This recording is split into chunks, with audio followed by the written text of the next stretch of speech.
에스겔 9장입니다.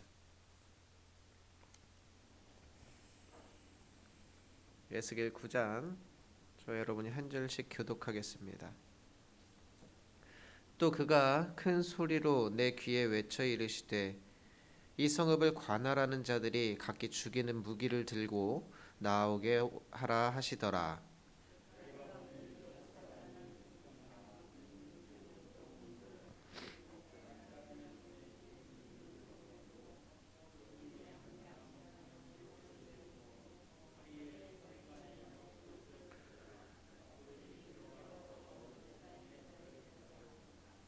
그룹에 머물러 있던 이스라엘 하나님의 영광이 성정 문지방에 이르더니 여호와께서 그 가는 베옷을 입고 서기관의 먹그릇을 찬 사람을 불러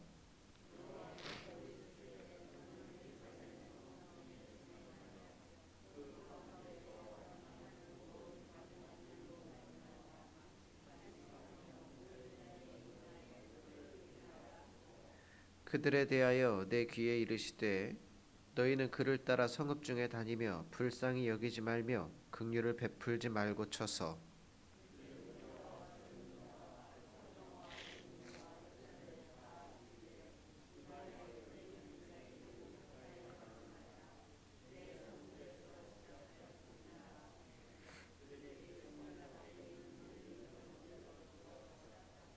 그가 또 그들에게 이르시되 너희는 성전을 더럽혀 시체로 모든 뜰에 채우라. 너희는 나가라 하심에 그들이 나가서 성읍 중에서 치더라.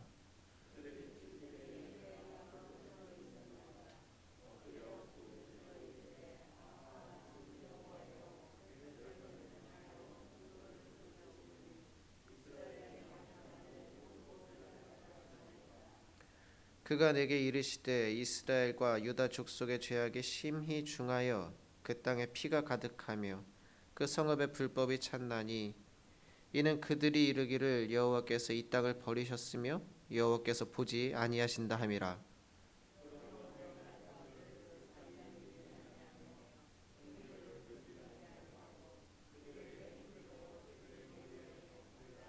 함께 읽습니다. 보라 가는 베옷을 입고 허리에 먹그릇을 찬 사람이 분명하여 이르되 주께서 내게 명령하신 대로 내가 준행하였나이다 하더라. 아멘. 이제 본격적인 심판이 시작되었네요. 강력한 무기를 든 6사람이 북쪽에서 윗문 길로 내려온다고 했습니다. 그 가운데 한 사람은 서기관의 먹그릇을 차고 있다고 했습니다.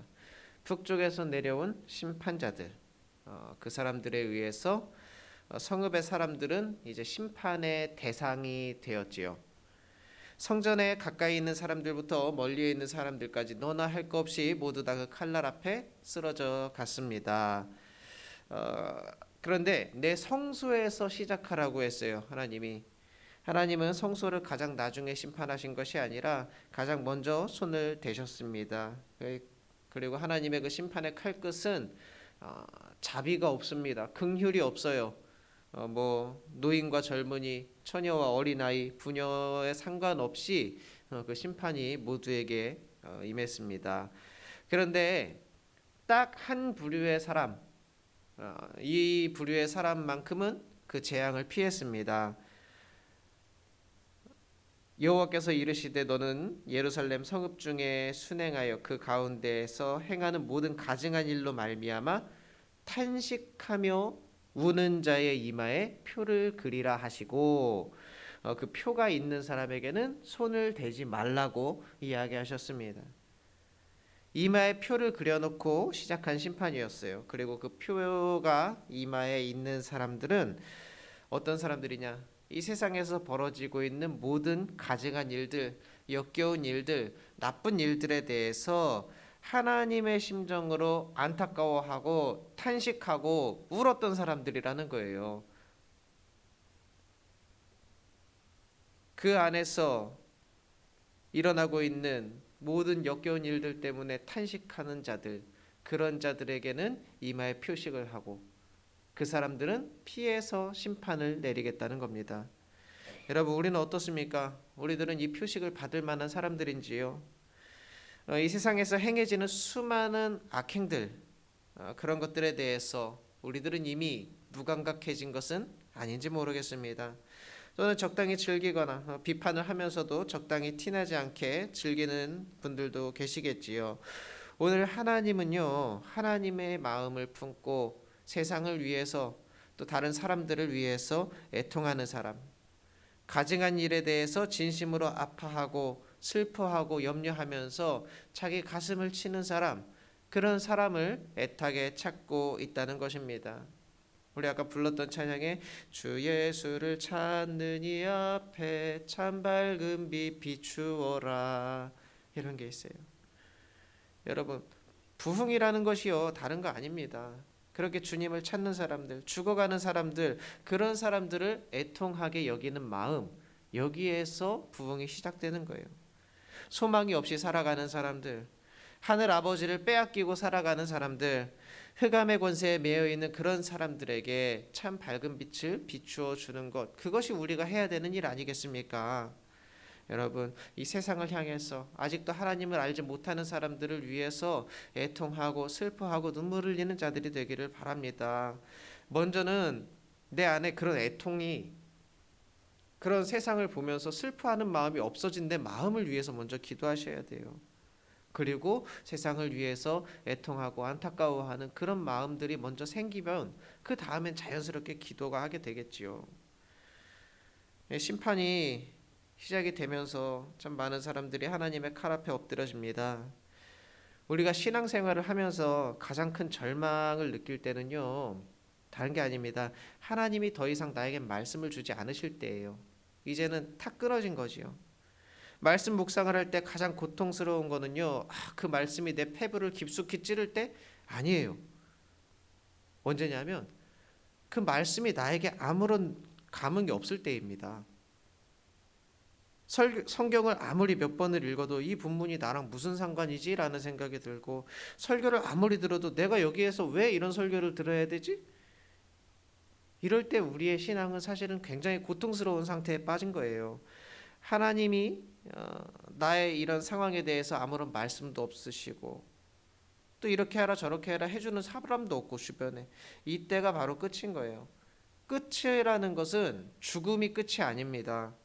하나님이 돕지 않는 것, 하나님의 무관심, 이것이 우리의 신앙생활에 있어서 끝이에요. 오늘 하나님의 심판이 본격적으로 시작되었는데요, 이러한 본문들을 우리들에게 읽으라고 하시는 이유가 어디에 있는지, 그래서 우리가 생각을 해야 됩니다. 과거 이스라엘 백성들의 실패를 보고요, 오늘 나 자신이 다시 하나님만 피난처로 삼고 하나님만 나의 구원으로 삼고 세상을 위해 애통하고 눈물 흘리며 그렇게 하나님의 자녀로 거듭날 수 있도록, 그래서 나도 이런 표식을 받아서 그 재앙과 심판을 면할 수 있도록, 여러분, 우리가 그런 사람들이 되도록 노력하고 애써야 되지 않겠습니까?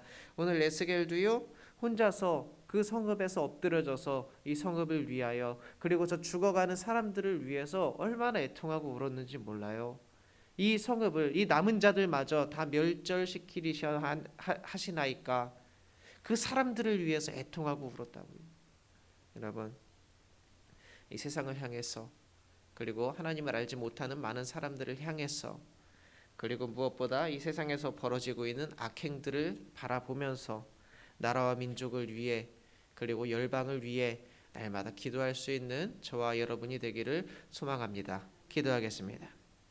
할렐루야. 은혜가 풍성하신 아버지 하나님, 우리는 언제까지나 나의 안녕과 우리 가족만을 위해서 기도하고 살았는지도 모르겠습니다.